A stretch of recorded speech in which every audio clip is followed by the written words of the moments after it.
जय मसीह के सबको। तो आज दोस्तों हम देखेंगे लूसीफर को क्यों स्वर्ग से गिराया गया, क्या रीज़न था, आज हम ये देखेंगे। अभी तक दुनिया में हमने क्या देखा है? घृणा, नफरत, समस्याएं, बीमारियां, बहुत सारी ऐसी समस्याएं हमारे जीवन पे जो आती रहती हैं। बट इन सारी समस्याओं का कारण परमेश्वर नहीं है। हम सोचते हैं कि इन समस्याओं को परमेश्वर हमारे जीवन पे क्यों लाने दे रहा है, क्यों अलाउ करता है इन्हें। इस चीज़ को जानने के लिए हमको बाइबल में पुराने नियम पे जाना पड़ेगा और उस पुराने नियम से वहाँ से हमको पता चलेगा कि एक्चुअल में परमेश्वर इन चीज़ों को क्यों अलाउ करता है हमारे जीवन पे। तो उसके लिए हम चलेंगे यहेजकेल नबी 28:15 पे। यहाँ कुछ ऐसा लिखा हुआ है, जिस दिन से तू सिरजा गया और जिस दिन तक तुझ पे कुटिलता ना पाई गई, उस समय तक तू अपनी सारी चाल चलन में निर्दोष रहा। तो लूसीफर तब तक निर्दोष था जब तक उसमें कोई कुटिलता ना पाएगी, उसमें कोई कुटिलता ना पाएगी, उसमें कोई दिक्कत, कोई परेशानी, कोई चोरी या कोई गलत थॉट या परमेश्वर के नियमों को तोड़ने का कुछ भी विचार नहीं पाएगा। तब तक वो बिल्कुल सही था। और बाइबल कहती है तू अपनी सारी चाल चलन में निर्दोष था, बिल्कुल प्योर था, कहीं इसमें किसी भी प्रकार की दिक्कत या खराबी नहीं थी, बिल्कुल सही था। अब ये स्वर्ग में है, जब तक ये बिल्कुल सही है। लेकिन इसका 28:12 भी हम एक बार पढ़ लेते हैं। हे मनुष्य के संतान, सोर के राजा के विषय में विलाप का गीत बनाकर उससे कहे, परमेश्वर यहोवा यूं कहता है, तू तो उत्तम से भी उत्तम है। कितना अच्छा परमेश्वर ने इसको बनाया था, उत्तम से भी उत्तम। और आगे क्या लिखा हुआ? तो बुद्धि से भरपूर और सर्वांग सुंदर था। इतना खूबसूरत था ये, स्वर्ग में सबसे ज़्यादा खूबसूरत। मुझे लगता है परमेश्वर के बाद दूसरा यही वहाँ पर होगा जो सबसे ज़्यादा खूबसूरत और बुद्धिमान होगा। ये परमेश्वर की अदन की वाटिका में रहता था, ये परमेश्वर के साथ चलता था। इतना खूबसूरत था ये, इतना अच्छा इसको परमेश्वर ने बनाया था। अभी ये बहुत खूबसूरत, बहुत अच्छा है। अभी तक इसमें कोई कुटिलता, कोई परेशानी नहीं आई है। लेकिन अभी हम वर्ष 14 पढ़ते हैं। तू छाने वाला अभिषिक्त करूब था, मैंने तुझे ऐसा ठहराया था कि तू परमेश्वर के पवित्र पर्वत पर रहता था। परमेश्वर के पवित्र पर्वत पर, जहाँ पर परमेश्वर खुद टहलते हैं, ये परमेश्वर के सामने रहता था। इतना खूबसूरत, इतना अच्छा, इतना सुंदर था ये था। भाइयों दोस्तों, है नहीं इतना सुंदर खूबसूरत ये। तू आग सरीखे चमकने वाले मड़ियों के बीच चलता फिरता था। ये परमेश्वर के इतना करीब, इतना बुद्धिमान था। ये परमेश्वर के मोस्ट हाई होली प्लेस में रहता था। इतना अच्छा इसको परमेश्वर ने बनाया था। लेकिन इसको स्वर्ग से परमेश्वर ने फेंकने की आज्ञा दी। क्यों ये स्वर्ग से गिरा? इसमें कुछ ऐसा लिखा है बाइबल में, सुंदरता के कारण तेरा मन फूल गया। सुंदरता के कारण तेरा मन फूल उठा था और वैभव के कारण तेरी बुद्धि बिगड़ गई थी। बाइबल कहती परमेश्वर ने इसे बिल्कुल प्योर, अच्छा, सुंदर, खूबसूरत, बुद्धिमान सारे गुण इसमें दिए थे। और इन्हीं सारे गुण की वजह से ये मन में फूल उठा और इसकी बुद्धि बिगड़ गई। ये अपने आप को समझने लगा, मैं परमेश्वर से ऊपर उठ जाऊंगा, मैं परमेश्वर से ऊंचा ठहरूंगा, जिस कारण इसको परमेश्वर ने वहां से फेंका। इसकी फ्री विल थी, परमेश्वर ने इसको हर चीज से भरपूर सब कुछ दिया था। इसकी खुद की इच्छा थी, इसने अपनी ही इच्छा से ऐसा गंदा सोचा और इसे स्वर्ग से फेंक दिया गया। इसको और अच्छी तरह से अगर हमको देखना तो हम चलते यशायाह की बुक में, अध्याय 14 वर्ष 13 में कुछ ऐसा लिखा हुआ है।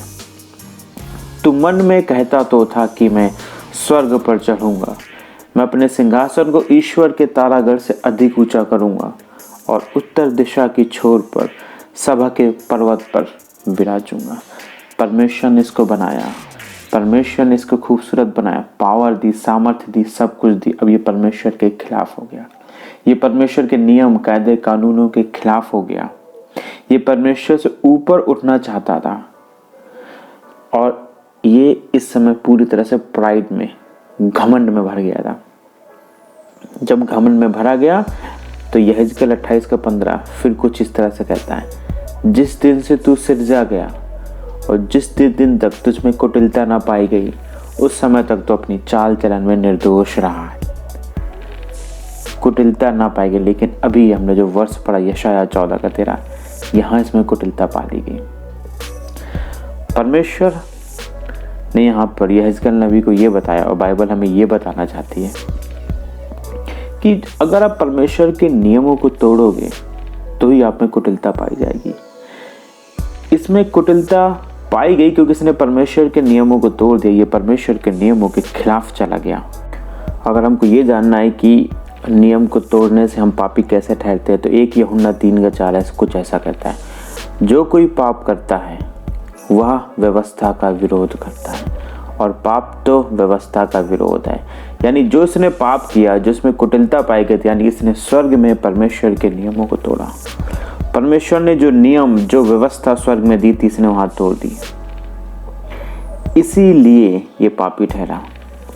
परमेश्वर ने शैतान को नहीं बनाया दोस्तों, ये उसको खुद की इच्छा थी, लूसीफर की।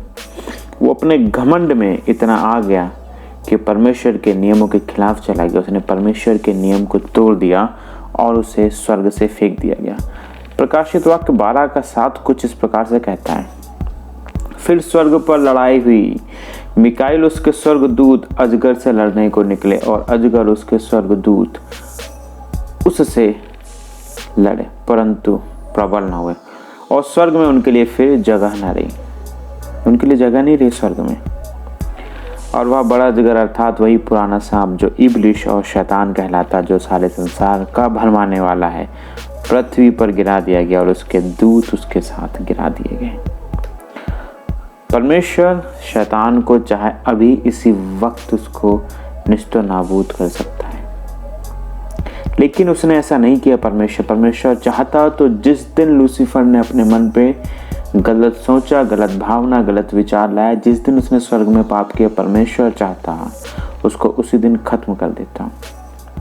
लेकिन परमेश्वर ने उसे इसलिए नहीं खत्म किया क्योंकि परमेश्वर चाहता है कि हम सब और स्वर्ग की हर एक चीज, जो भी स्वर्गदूत है वहां पर, वो सब परमेश्वर से प्रेम करें, क्योंकि वो अच्छा है, भला है, प्यारा है, इसलिए, ना कि इसलिए क्योंकि वो खतरनाक या गुस्सैल है या किसी डर की वजह से। परमेश्वर नहीं चाहता कि हम डर की वजह से उससे प्रेम करें। इसलिए परमेश्वर ने लूसीफर को खत्म नहीं किया। उसकी ट्रिक क्या, शैतान क्या करता है ट्रिक, हमको उसकी ट्रिक को जानना बहुत ज़रूरी है। सबसे पहले हमें ये जानना बहुत ज़रूरी है, हमारी जिससे फाइट है वो बहुत ही पावरफुल है। वो स्वर्ग में रहा है परमेश्वर के सामने, वो स्वर्ग के नियम कायदे कानून को जानता है, वो परमेश्वर को समझता है, जानता है, उनकी हर एक चीज़ को जानता है। वो जानता है किस समय परमेश्वर नाराज होगा, किस समय परमेश्वर तुमको नरक में फेंक देगा, और कैसे परमेश्वर के नियम को तोड़ना है और कैसे उसके नियमों को हमसे तोड़वाना है। वो सारी चीज़ों को जानता है, समझता है, क्योंकि जहाँ हमको जाना है वो वहाँ पर हजारों साल रह करके आया है। 1 पतरस अध्याय 5 वचन 8 इस तरह कहता है, सचेत हो और जागते रहो, क्योंकि तुम्हारा विरोधी शैतान गर्जन वाले सिंह की नाई इस खोज में रहता है कि किसको फाड़। शेर के समान है वो, यानी बहुत पावरफुल। आप देखो, शेर इसलिए शेर के बारे में बताया गया क्योंकि जंगल का राजा होता है वो शेर, और पावरफुल, ताकतवर। दूसरा, वो झूठा है, वो झूठ बोलता है शैतान। यूहन्ना अध्याय 8 वचन 44 में कुछ ऐसा लिखा हुआ है, तुम अपने पिता शैतान से हो और अपने पिता की लालसाओं को पूरा करना चाहते हो। वह तो आरंभ से हत्यारा और सत्य पर स्थिर न रहा, क्योंकि सत्य उसमें है ही नहीं। जब वह झूठ बोलता तो अपने स्वभाव ही से बोलता है, क्योंकि वह झूठा है, वरन झूठ का पिता है।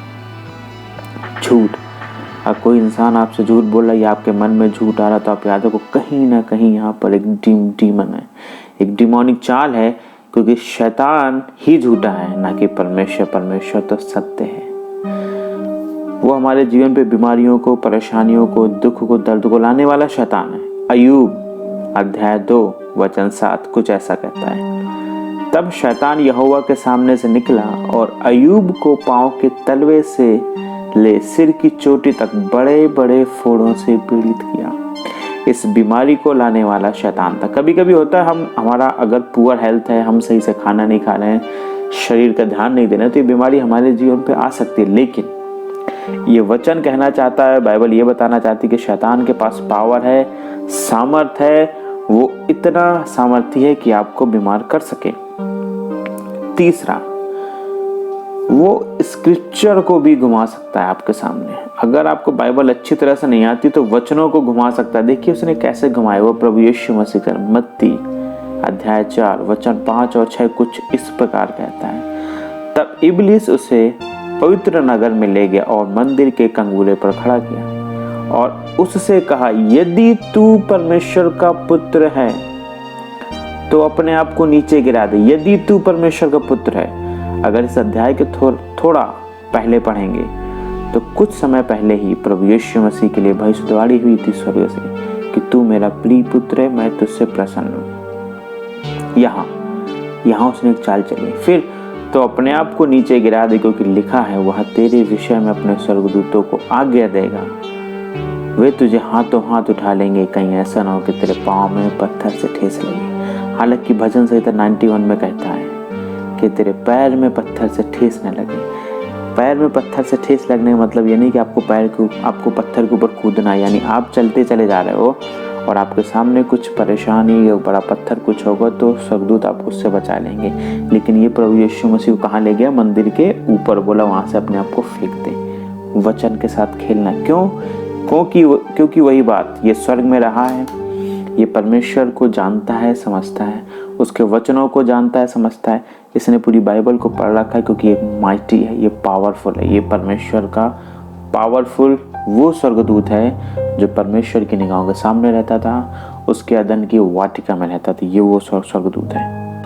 और हम ये भी देखते हैं वो चमत्कार भी कर सकता है। प्रकाशित वाक्य अध्याय 16 वर्ष 14 कुछ ऐसा कहता है, ये चिन्ह दिखाने वाली दुष्ट आत्मा है जो संसार के राजाओं के पास निकलकर इसलिए जाती हैं कि उन्हें सर्वशक्तिमान परमेश्वर के उस बड़े दिन की लड़ाई के लिए इकट्ठा करें।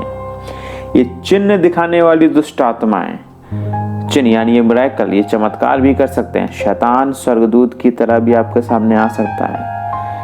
2 कुरिन्थियों अध्याय 11 वर्ष 14 कुछ ऐसा कहता है, और यह कुछ अचंभे की बात नहीं, क्योंकि शैतान आप ही ज्योतिर्मय स्वर्गदूत का रूप धारण करता है। मतलब कोई अगर आपके सामने आए, आपसे प्यारी प्यारी बातें करे, देखने में खूबसूरत हो, अच्छी बातें करे, बढ़िया बढ़िया शब्द आपसे बोले, इसका मतलब ये नहीं कि वो परमेश्वर की ओर से है। आपको बाइबल को पढ़ना है और आपको वेरीफाई करना है क्या ये सत्य है या गलत है। शैतान खूनी है। यूहन्ना 8:44, वह तो आरंभ से हत्यारा है, मर्डरर, खूनी शैतान है, परमेश्वर नहीं है। दोस्तों, परमेश्वर ने आपके बीच में मौत नहीं डाली है, ये शैतान है जिसने ऐसा किया हुआ है।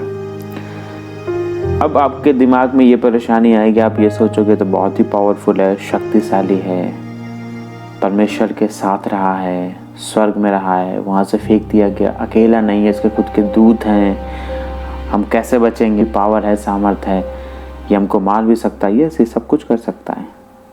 लेकिन एक शुभ समाचार है, हम शैतान के ऊपर विक्ट्री पा सकते हैं। हजारों साल पहले परमेश्वर पिता ने इस प्लान को तैयार कर दिया। हजारों साल पहले परमेश्वर पिता ने अपने इकलौते पुत्र प्रभु यीशु मसीह को इस दुनिया में भेज दिया कि हमको माफ करे, हमारे पापों को माफ करे। प्रभु यीशु मसीह ने हमारे कैंसर को, हमारे दर्द को, हमारे बिजनेस में घाटे को, हमारी परेशानियों को, छोटी से लेकर बड़ी बड़ी हमारी लड़ाई झगड़े को, हर चीज को प्रभु यीशु मसीह ने क्रूस पे उठा करके सबको खत्म कर दिया। इसीलिए आज हमको माफी मिली है। जो भी एलिगेशन शैतान ने परमेश्वर पिता के नियम के ऊपर लगाए थे, जो कुछ भी उसने अपशब्द और जो कुछ भी उसने परमेश्वर पिता के नियमों को गलत करने के लिए दिखाया था, किया था दुनिया में, सब कुछ प्रभु यीशु मसीह ने सही कर दिया। जब प्रभु यीशु मसीह आया तो प्रभु यीशु मसीह ने एक बात बोली थी बाइबल पे कि मैं अपने पिता के कहने के अनुसार चलता हूँ, मैं उसके नियमों को, कायदों को फॉलो करता हूँ। प्रभु यीशु मसीह ने पूरे जीवन प्रभु यीशु मसीह ने पिता परमेश्वर के नियमों को फॉलो किया। वो क्रूस पर चढ़ा, मरा। जैसे वो क्रूस पर चढ़ करके प्रभु यीशु मर गया, हमको क्या मिल गई? परमेश्वर से दया, और परमेश्वर ने हमने न्याय कर दिया। दया और न्याय परमेश्वर की से, स्वर्ग से हमारे ऊपर दया आ गई। उसने पूरी जिंदगी कभी भी पाप नहीं किया प्रभु यीशु ने, लेकिन वो क्रूस पे किया क्योंकि उसने हमारे पापों को ले लिया। एक्चुअली में अगर हम देखें ना तो पिता परमेश्वर ही खुद क्रूस पे थे। वही प्रभु यीशु मसीह का रूप लेकर के क्रूस पे चढ़े थे हमारे लिए। वही स्वर्ग से उतरे, एक साधारण सा जीवन जिया, हमारे लिए क्रूस पे चढ़ गए, क्योंकि वो हमसे प्यार करते थे, हैं और करते रहेंगे। प्रभु यीशु मसीह ने इस पाप को और मौत को हरा दिया। जब वो तीसरे दिन जी उठे ना, तो मौत को हरा करके निकल आए। दोस्तों, प्रभु यीशु मसीह ने हमारे लिए सब कुछ कर दिया। पिता परमेश्वर ने हमारे लिए सब कुछ कर दिया। जिस परमेश्वर के सामने शैतान खड़ा होता था और जिसकी सामर्थ और ताकत को लेकर के आज हमको ललकारता है, हमको दहाड़ता है शैतान शेर के समान, आज हमको फाड़ने के लिए, मारने के लिए तैयार है, वही पिता हमारे लिए खुद आया, सूली पे चढ़ गया। वो खुद हमको इतनी पावर, सामर्थ दे गया है कि हम शैतान को भगा सकते, निकाल सकते हैं, अगर हम ईमानदारी से पिता के साथ हैं, अगर हम उसके नियमों को फॉलो करते। याद रखिएगा, प्रभु यीशु मसीह ने पिता के नियमों को फॉलो किया। उसने बोला, अगर तुम मुझसे प्यार करते हो तो मेरे नियमों को फॉलो करो। आप ये मत समझना कि प्रभु यीशु सूली पे चढ़ गया, मर गया, हम पे दया हो गई, हम नियम को फॉलो करें या न करें, हम बढ़िया है। नहीं, ये गलती है, ये शैतान की चाल है।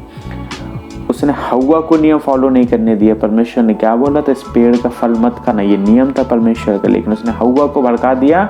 जैसे उसने स्वर्ग में बाकी स्वर्गदूतों को भड़का दिया, वो आपको भी भड़का सकता है कि अब आपको तो नियम फॉलो करने की जरूरत नहीं है, प्रभु यीशु मसीह ने तो आपके लिए सब कुछ कर दिया। नहीं, ये गलती मत करिए, नियम आपको फॉलो करना है।